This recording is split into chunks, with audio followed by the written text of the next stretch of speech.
Okay, question number 3. A student take measurements to determine the constant acceleration of a model car moving from in a straight line. The measured values with their absolute uncertainties are shown. Okay, and quantity is given, measured value is given, uncertainty is given. The equation uses the student uses the equation is equal to half it square to calculate the acceleration of the car. Okay, what is the acceleration on the absolute uncertainty?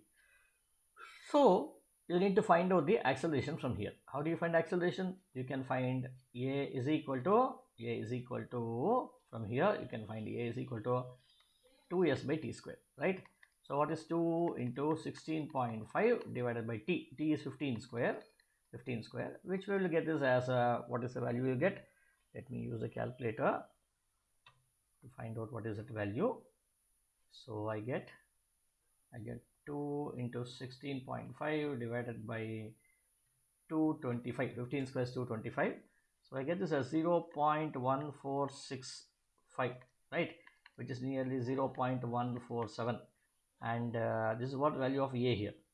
Do I get a 0.147? 0.15. Okay, so these two are incorrect, so these two could be correct. Now I need to find out the uncertainty. So how do you find uncertainty? So delta a by a from this equation should now be equal to delta s by s plus 2 times delta t by t, right? And therefore now what I will do is I will substitute the values delta s. What is delta s? Delta s is 0.1.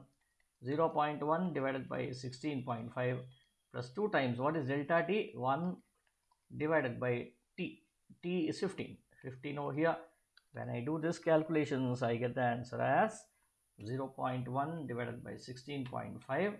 I get 0.006 plus this is 2 by 15. 2 divided by 15 is equal to 0.133, which should now be equal to 0.139.